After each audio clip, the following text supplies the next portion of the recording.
Hello everyone and welcome back. Today I'm going to be showing off this Facebook Marketplace haul I got for £5. It was originally 10 quid but it got marked off to 5, which I thought was a really good deal for what it was, so I just bought it. And I know it's been a really long time since I've done a haul video, so I'm going to show you all I got. And yeah, first off we got this 2010 I think, Trackmaster Porter. It's in a bit of a rough state. I had to replace the screw since it was missing one. It has a bit of corrosion but it works. So that's pretty cool. You can't really tell on camera, but it is yellowing a bit, and it has got obvious scuffs. But I'm pretty sure this was the original Misty Island one because this bit's painted blue. So that's pretty cool. Next we have this Golden Bear Thomas. I already have a Golden Bear Thomas, so I'll probably be selling this one. But it looks like there was a sticker on there at one point, and he is slightly yellowing, even though it's hard to tell on the camera. I know a lot of people use this face for customs. But yeah, Golden Bear is pretty underrated if you ask me. Next we have these I don't even know what these are. There's these toy trains that like that generic knockoff sound that goes you know what one I'm on about. I didn't even bother putting batteries in these because they're going to play that annoying sound and they probably aren't even going to work, so yeah, I don't know what I'm going to do with these. Now we have a pretty cool one. We've got a Trackmaster Porter. Porter is actually a pretty rare model. Although this one's in a bit of a rough state and a bit dirty. It is nice to own a Porter, even though I already have one from when I was younger. But he is a bit corroded, but a bit of cleaning to get him running again. And I'll put him on my eBay store, which I'll link in the description. UK only, by the way. Now we have what's left of a Murlock. He didn't have the front half or the front coupler. I put this back coupler on. It was missing the back coupling because it was put together wrong. It's all corroded in there, as you can see. Doesn't work. The screw was stuck on, so it wouldn't come off. So my dad had to drill it out. There was a screw stuck in there. So yeah, although this can't have a screw anymore, it's still pretty cool. I do have a Murlock that's missing the tender, so I could maybe fix this and bundle it up, sell it. I've already got Murlock, but yeah. Now we got Reus. I don't know what it is with me getting yellow Reuses. I've never had a red one in my life. I used to have 2 of these, and I don't have either of them anymore because younger me tried giving them realistic side rods and it ruined both of them. Yeah, I did it twice and it ruined both of them. So yeah, I do wish this was the red Reus, but the yellow one is still better than no Reus. This is my first Trackmaster Reus, even though it's a yellow one still, but you know. And he doesn't have corrosion, so I'll be keeping this one. I could be wrong, but I'm pretty sure this one's rare. It's a Hit Toy Company Jack. I already own a Jack, but it doesn't work.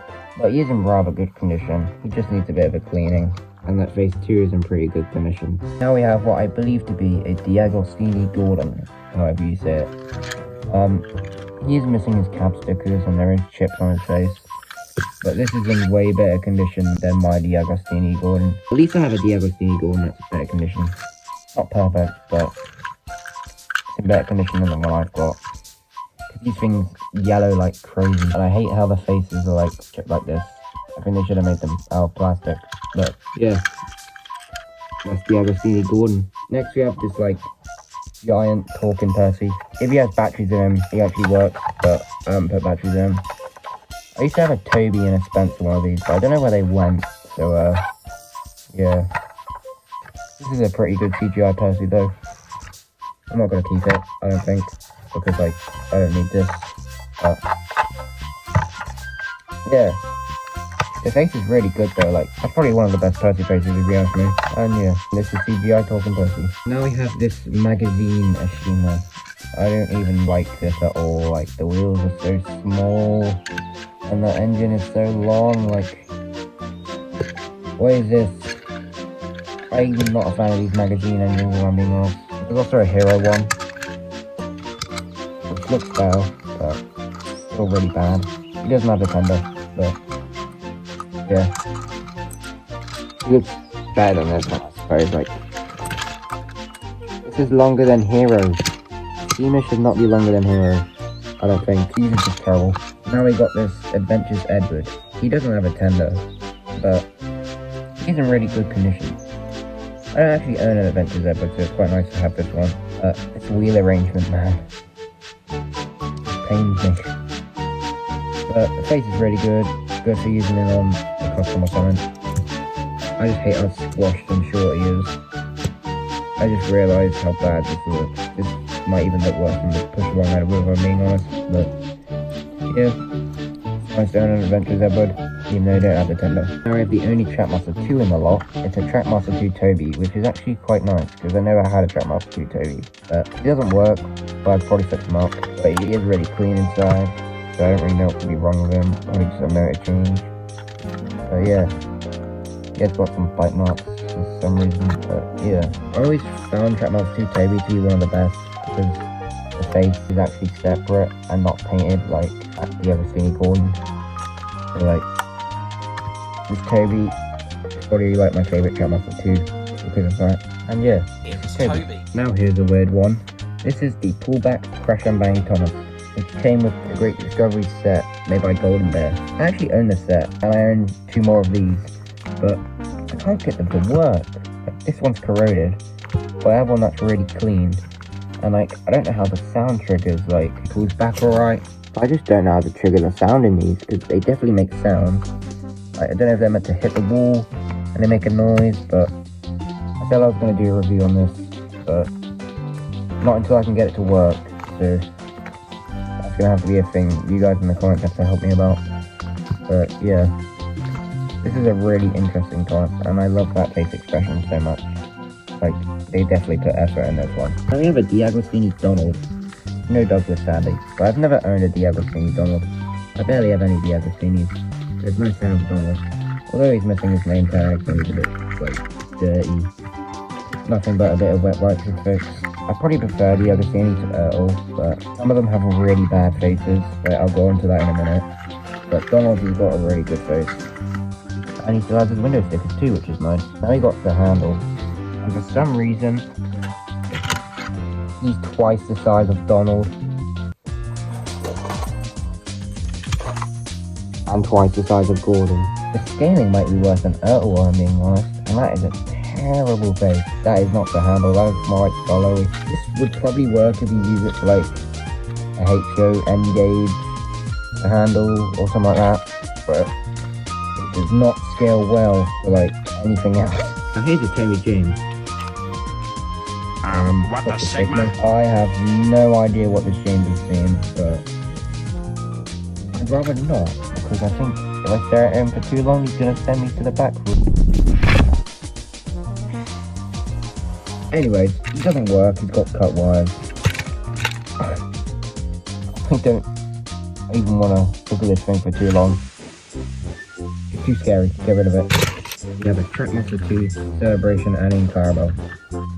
These are quite random, as there's no Thomas to go with it. It's the Celebration and in Carbo. But this really shows how short Trackmaster 2 really is. Like, I hate using them being honest.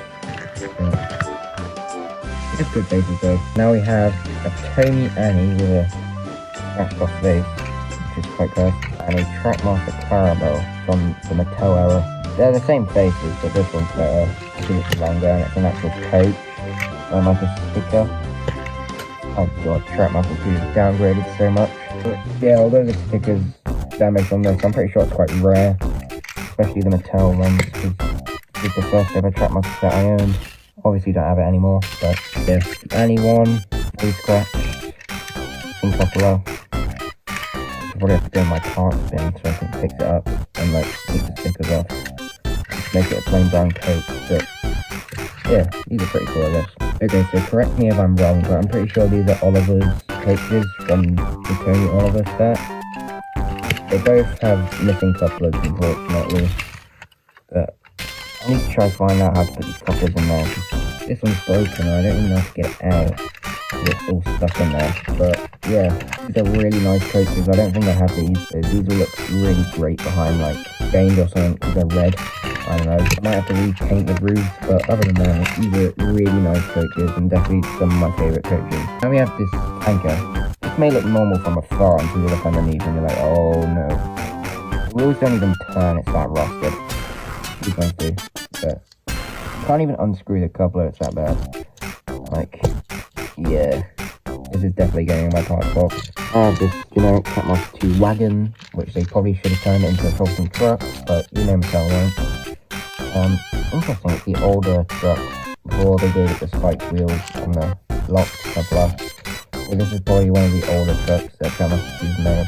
But of course they all say 2013 on the bottom, so I won't know. This is a normal green truck. And lastly, we have this orange caboose, which I think came with a Trackmaster 3rd in there. Honestly don't know. But this orange caboose looks really good. Like, if only this was grey, I wouldn't have a fault with it.